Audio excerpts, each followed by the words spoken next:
Coming up, Opposition National Democratic Congress parliamentary vetting enters second day across the 16 regions following disqualification of 2 nominees on the first day. At the end of the day, it is one NDC, one umbrella, and our objective is to win December 2024.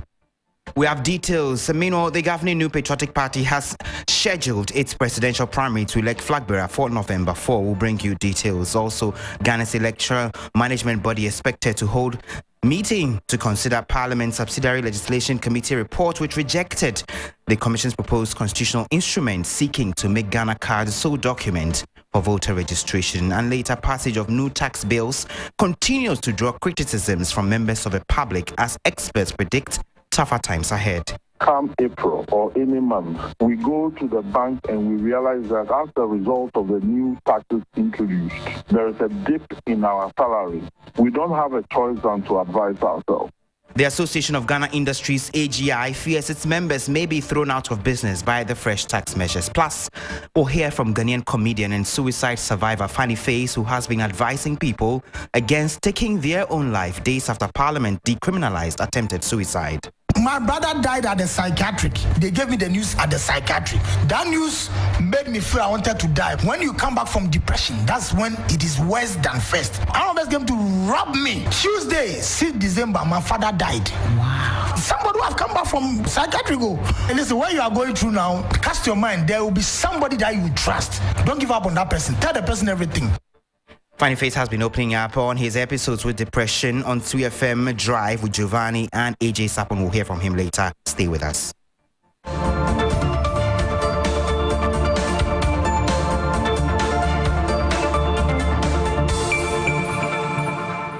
I appreciate that you could join us from wherever you are. Let's begin from the camp of the NDC because parliamentary aspirants of the Ayawaso West Wogan constituency, John Dumelo, and his entertainment industry colleague, Fred Nyama, will be vetted today at the Greater Accra Regional Office of the party. John Dumelo was scheduled to appear before the committee on Monday.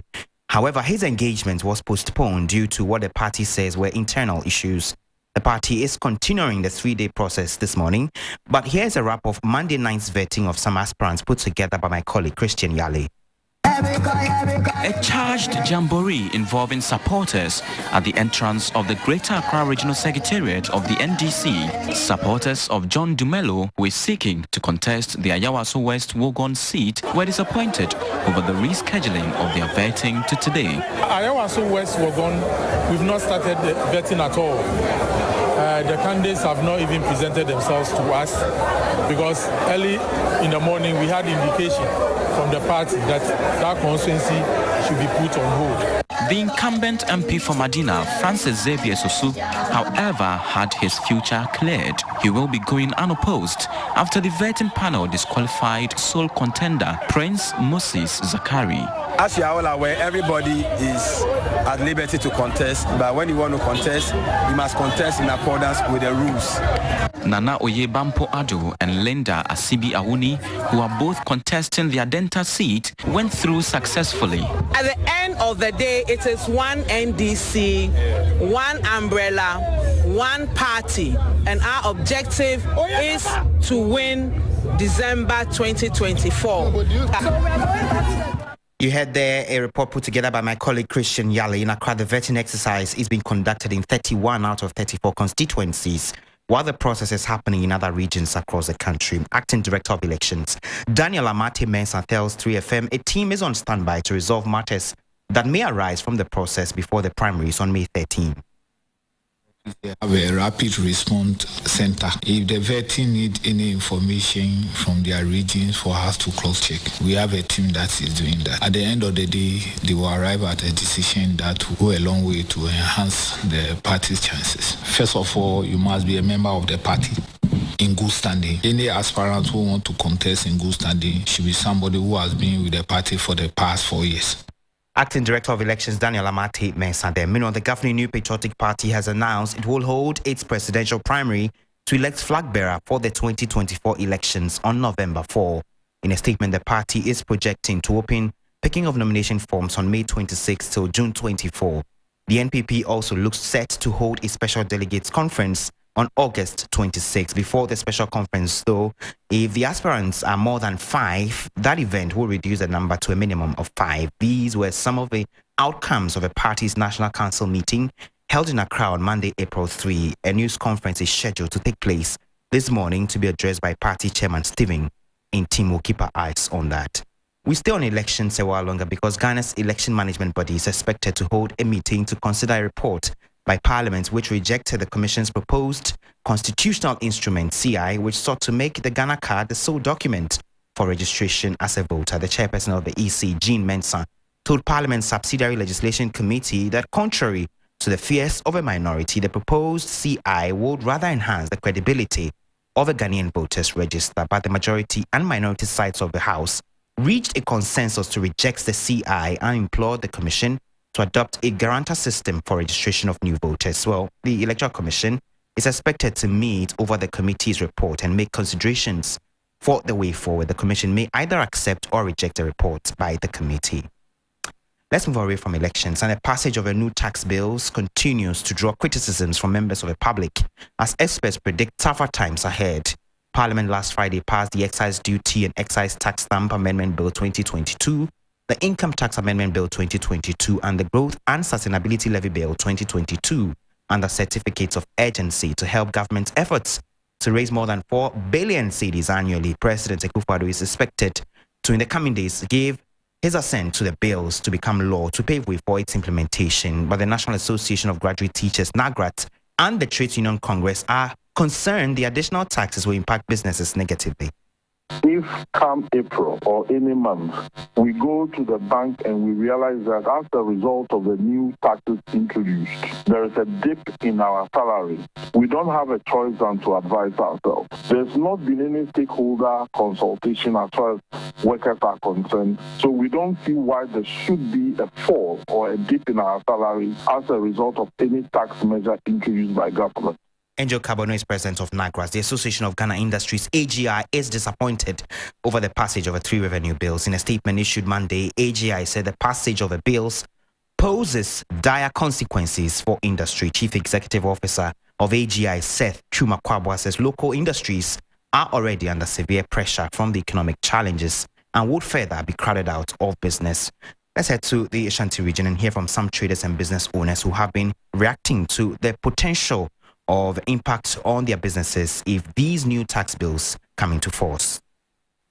Taxes are what the government use to improve the living condition of the people. But in our case, the standard of living at the moment is very high. Because of the taxes, the amount of sales will reduce. That's the first problem. So we always spend some of the money that I have already invested in the business. With time, I think we have to stop the business.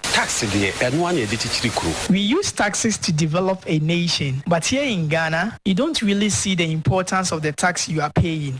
Some traders and business owners in Kumasi, closely related to the approval of a new tax measures, Member of Parliament for Zibela Cletus Avoka has described the decision by the Nantong MP Mohammed Tufeiru to insist on being in Parliament after sustaining injuries during an accident as irresponsible. Mohammed Tufeiru, who abandoned the hospital for the House of Legislature to participate in the head count for approval of the bill, has been on the receiving end of criticisms over his conduct. The Anafire MP says he considered his life less important than the passage of a tax bills, but former Majority Leader Cletus Avoka says the MP could have lost his life in the process. Well, I'm surprised that he can say that. Supposing he lost his life in the process, where would he have been in Parliament to take part in the vote? With the greatest respect, that is not a very responsible statement to make. We need you alive in Parliament to take a decision. We don't take decisions based on dead bodies or very ill people. But this tells us that we must program better. The executive must be more responsive in their programming. Parliament itself must be more responsive. Cletus Avoka, the price of liquefied petroleum gas has been reduced at various retail outlets. The drop in price has been attributed to the sustainability or stability of a cedi to the US dollar and the decline in the price of crude oil on the international market. LPG was selling for 15 cedis, 30 pesos per kilogram around March, but as a kilogram as of now sells at 13 cedis, 57 pesos from 15 cedis, 30 pesos during the previous pricing window. However, Executive Director for the Africa Center for Energy Policy, Benjamin Boache, is casting doubts over the sustainability of their pricing. Now, just before we go, days after Parliament amended portions of the Criminal Offences Act to decriminalize attempted suicide, some people have been speaking up about their near-death experience with mental health challenges. One of them is comedian and actor Funny Face. He spoke to Giovanni Caleb and AJ Sapon on the 3FM Drive. My brother died at the psychiatric. They gave me the news at the psychiatric. Somebody who was trying to recover and come back to life. That news made me feel I wanted to die. But listen, this is the catch here. Everything that you are going through right now, if you stay focused and steadfast in the Lord, you will look back at this day and you will laugh. When you come back from depression, that's when it is worse than first. The consequences and the guilt will be weighing on you. I almost came to rob me. I only had one day to rest, Monday. Tuesday, 6th December, my father died. Wow. Yeah, somebody who have come back from psychiatric. Listen, what you are going through now, cast your mind. There will be somebody that you trust. Don't give up on that person. Tell the person everything. When I came back, everything was sports. Trying to be on my feet again. I lost my dad. I almost came to rob me. That one, we kept it a secret because my mother said, don't bring that news out, my brother. You've suffered enough. And I'm saying it because of your current situation. Like, I can feel, say, you are the edge. Bruv, I've been there before. I wanted to keep myself. If you don't remember anything, remember Funny Face from Choco Trotro. Remember Funny Face from Cow and Chicken. Remember Funny Face from Kaswa Trotro. How happy he made you, everything that he went through. But finally, such a guy have to be a public radical. People need to insult somebody like that who built his career. Yes. Bruv, don't do it. You heard the comedian and actor Funny Face speaking to Giovanni Caleb and AJ Sapon on 3FM Drive here on 3FM. It's every weekday from 2 p.m. You want to catch the team. And we must emphasize that suicide is not an option. Do reach out for help. The Mental Health Authority helplines are available 02068146666 or 05099140046. If you feel suicidal, seek help. That'll be our package for this morning. If you log on to 3news.com,